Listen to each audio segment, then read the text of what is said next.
જય ઉમિયામાં જે કાજલ મેહરિયા દ્વારા માતાજી વિશે અભદ્ર ભાષા બોલ્યા, મારા નજીક આવીને સમાજ વિશે બોલ્યા અને હવે બેન નકારે છે, વિડીયો બનાવીને કહે છે કે હું પગપાળા આવું, માતાજીનો દીવો ઉપાડું. તો શું માતાજીના દીવા ઉપાડવાથી, પગપાળા આવવાથી સાબિત થઈ જાય બેન?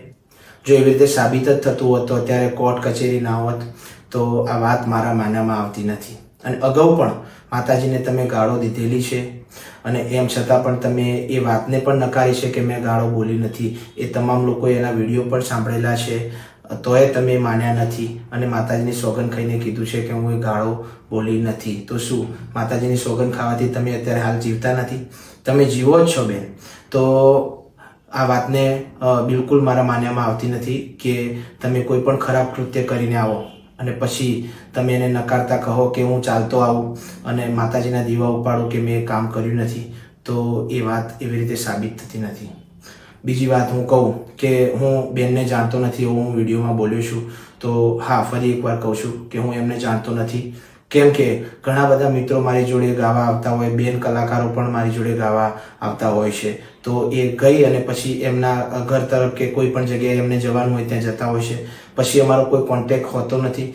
જાણવું, ઓળખવું એનો મતલબ એવો થાય કે આપણે કોઈના ઘરે જઈએ, ચા પાણી નાસ્તો કરતા હોઈએ, જમતા હોઈએ, કોઈને પર્સનલી ઓળખતા હોઈએ, આપણા વાર તહેવારે એમને બોલાવતા હોઈએ, એનો મતલબ ઓળખવું થતું હોય છે. તો અમે ક્યારે એમના ઘરે ગયા નથી કે એ મારા ઘરે આવ્યા નથી.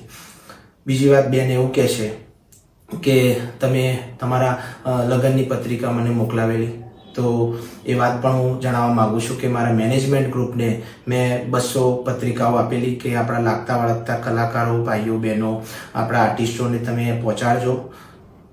તો એ હું કહેવા માગું છું કે તમને મેરેજ પત્રિકા મળી હોત અને આપણો જો એવો કોઈ સંબંધ હોત, આપણે ઓળખતા હોત, એકબીજાને પારિવારિક સંબંધ હોત, તો તમે મારા ઘરે આવેલા હોત, મારા મેરેજમાં પણ આવેલા હોત. તો તમે મારા ઘરે આવેલા નથી બેન, મારા મેરેજમાં પણ આવેલા નથી બેન. તો આ વાત પણ બિલકુલ સાબિત થાય છે કે હું તમને ઓળખતો નથી. પછી તમે કહો છો કે બર્થડે પાર્ટીમાં મને બોલાવેલી. તો એ વિશે પણ હું કહેવા માગું છું કે એ બર્થડે પાર્ટી એ સરપ્રાઈઝ હતી મારા માટે. મને આંખે પાટા બાંધીને મારા અમદાવાદના મિત્ર સર્કલ દ્વારા એ બર્થડે પાર્ટીનું આયોજન કરવામાં આવેલું. તો મને જ ખબર નથી કે એમાં કોણ મહેમાનોને બોલાવેલા અને કોને નહીં.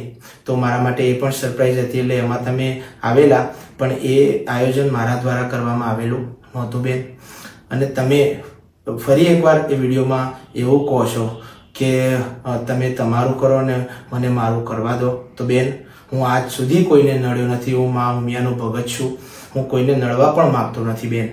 પણ આજે હું સ્ટેજ ઉપર ઊભો રહેલો અને તમે જે ગઈ અને જે જોશપૂર્વક મારી સામે આવો છો, મારા કાનમાં જે અભદ્ર ભાષાની વાત કરો છો, મારી માતાજી વિશે, મારા સમાજ વિશે બોલો છો, એમ છતાંય હું બિલકુલ નરમાશવાળા સ્વભાવમાં બેન હું તમને પૂછું છું કે બેન તમે શું બોલો છો? તમને ખબર પડે છે હું પટેલનો દીકરો છું. તોય તમે તમારા ઈગોમાં, તમારા પાવરમાં તમે પાછળ સ્ટેજની સીડી ઉતરતા મારા હાથ સામે, મારા સામો હાથ કરી ટૂંકારા કરતા મને કહો છો કે તું પટેલ છે, તારા પટેલિયા શું કરી લેશે? તમે સમાજ વિશે બોલો છો. એના સાક્ષી બધા આજુબાજુ ઉભા રહેલા મેનેજમેન્ટ ગ્રુપ, એ લોકો જોઈ રહ્યા છે કે તમે મને ટૂંકારા કરી રહ્યા છો, તમે બોલી રહ્યા છો, ડિસ્ટર્બ બધા આખા કાર્યક્રમને કરી રહ્યા છો. ત્યાં આગળ બહેનો પણ, બીજી કલાકાર બહેનો પણ હાજર હતા. એ બહેનો પણ એની વાતની સાક્ષી છે કે આ બધી માથાકૂટ ત્યાં આગળ તમે કરી અને પછી તમે ત્યાંથી નીકળી ગયેલા બેન. એટલે હું કોઈને નડવા માગતો નહોતો, પણ તમે જ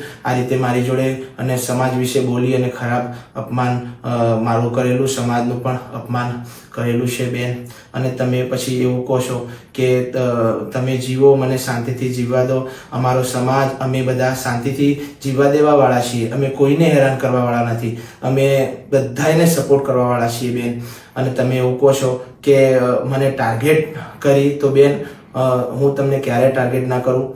મારો સ્વભાવ એવો છે કે હું દરેકને સપોર્ટ કરતો આવ્યો છું અને મારા સ્વભાવમાં બિલકુલ ઈર્ષા ભાવના ક્યારેય કોઈ કલાકાર માટે નથી, તમારા માટે પણ નથી.